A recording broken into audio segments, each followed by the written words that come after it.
রাদিয়াল্লাহু আনহু বলছে যে সামি'তু নবী সাল্লাল্লাহু আলাইহি ওয়াসাল্লাম, জাবের রাদিয়াল্লাহু আনহু বলছে যে আমি আল্লাহর নবী সাল্লাল্লাহু আলাইহি ওয়াসাল্লামকে বলতে শুনেছি, ইন্না বাইনার রাজুলি ওয়া বাইনাশ শিরকি ওয়াল কুফরি তারকুস সালাহ। এই যে দেখছো, কথা কিন্তু চলে আসছে হাদিসে।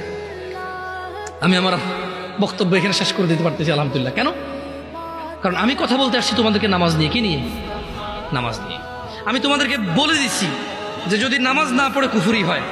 এবার আমি তোমাদেরকে জাবের রাদিয়াল্লাহু আনহুর হাদিস শোনাই দিছি যে আল্লাহর নবী বলছে, ইন্না বাইনার রাজুল, নিশ্চয় একজন ব্যক্তি, ওয়া বাইনাশ শিরকি ওয়াল কুফরি, শিরক এবং কুফরের মধ্যে পার্থক্য হচ্ছে তারকুস সালাহ, নামাজ ত্যাগ করা।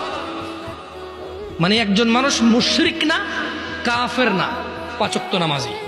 একজন মানুষ নামাজ পরিপূর্ণভাবে ত্যাগ করেছে, সে কাফের ও মুশরিক।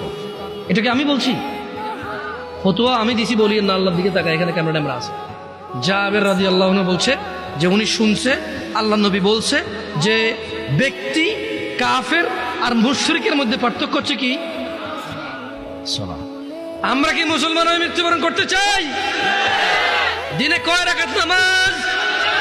ফজরে কয় রাকাত?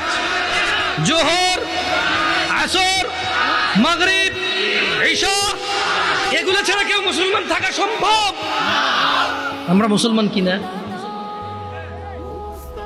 আকুলু কওলি হাযা ওয়াস্তাগফিরুল্লাহ লি ওয়া লিসাইরিল মুমিনিন ফাস্তাগফিরুহু ইন্নাহু হুয়াল গফুরুর রহিম। আমি আল্লাহর কাছে ক্ষমা চাই আমার নিজের জন্য এবং আপনাদের জন্য। আল্লাহ তাআলা আমার পিছনের যত নামাজ ত্যাগ করেছি তা ক্ষমা করে দিন, আমিন। আমার পিছনের সমস্ত গুনাহকে আল্লাহ নেকিতে পরিবর্তন করে দিন। ছোট ভাই আমার, বোন আমার, প্রতিজ্ঞা করো, বাপ মরবে, মা মরবে, ভূমিকম্প হবে, সিডর হবে, এই পৃথিবী লন্ড ভন্ড হয়ে যাবে, বেঁচে আছি মানি ফজরের 2 পড়তেই হবে। বেঁচে আছি মানে জোহর, আসর, মাগরিব, ইশা পড়তেই হবে। একটু আগে সিগারেট খেয়েছি, একটু পরে আজান হয়েছে, নামাজ পড়তে হবে। একটু আগে পর্নোগ্রাফি, উলঙ্গ সিনেমা দেখেছি, একটু পরে আজান হয়েছে, নামাজ পড়তেই হবে।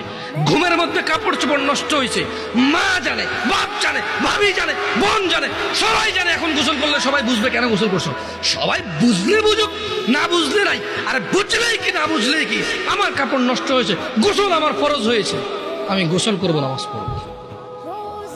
রাতে আমার ঘুম আসে নাই, বন্ধু বান্ধবের পাল্লায় পড়ে সারা রাত বসে বসে উলঙ্গ ছবি দেখেছি, যা অত্যন্ত ঘৃণিত এবং যা আমার জীবনকে তছনছ করে দেবে, যা আমার জীবনের বরকত নষ্ট করে দেবে, যা আমাকে লাঞ্ছিত অপমানিত করবে, এমন অপরাধে লিপ্ত ছিলাম। কারণ এই জানাবে বিচার যে করবে, যে জানার সাথে জড়িত, সে অপদস্থ হবেই হবে। আপনি আখিরাতে তো তার আছেই। এই একটাই অপরাধ জানাবে বিচার, একটাই অপরাধ অশ্লীলতা, যেটা শাস্তি আল্লাহ দুনিয়াতে দিয়ে দেয়। কোথায় দেয়? আখিরাতে তো আছেই। সারা রাত উলঙ্গ ছবি দেখেছ, দেখে নিজের জামা কাপড় নষ্ট করেছ, অপবিত্র করেছ নিজেকে, অসুবিধা নাই। গুনাহ যা হওয়ার হয়ে গেছে, গুনাহ নিয়ে পড়ে থাকলে চলবে না। গুনাহ যা হওয়ার হয়ে গেছে, গুনাহ নিয়ে পড়ে থাকলে চলবে না। যাও গোসল করো, ফজরে আযান হয়েছে, সালাতে যাও, 2 রাকাত সুন্নত পড়ে আল্লাহর কাছে ক্ষমা চাও, 2 রাকাত ফরজ পড়ে আল্লাহর কাছে ক্ষমা চাও। আর দেখবা না, প্রতিজ্ঞা করো, আবার দেখে ফেলেছ, অসুবিধা নাই। জোহরে আযান হয়েছে, যাও মসজিদে যাও, গোসল করো, 2 রাকাত নামাজ পড়ো, আল্লাহর কাছে ক্ষমা চাও, প্রতিজ্ঞা করো, আর দেখবা না। আবার দেখে ফেলেছ, অসুবিধা নাই। পরের ওয়াক্ত আযান হয়েছে, যাও মসজিদে যাও। কারণ মনে রাখবা, সকল অপরাধ গুনাহ, নামাজ যদি ছুটে যায় কুফরি আর শিরকি হয়ে যাবে, ছাড়া যাবে না নামাজ। আমি কি বুঝাইতে পেরেছি? তোমরা কি, আমি যে জন্য আসছি, আমি কি তোমাদেরকে কোনো মেসেজ দিতে পারছি? পারছি তো? তাহলে এবার আমি বিদায় নিই। জাযাকুমুল্লাহ খায়র ওয়া আহসানাল জাযা। ওয়াসসালামু আলাইকুম ওয়া রাহমাতুল্লাহি ওয়া বারাকাতুহু।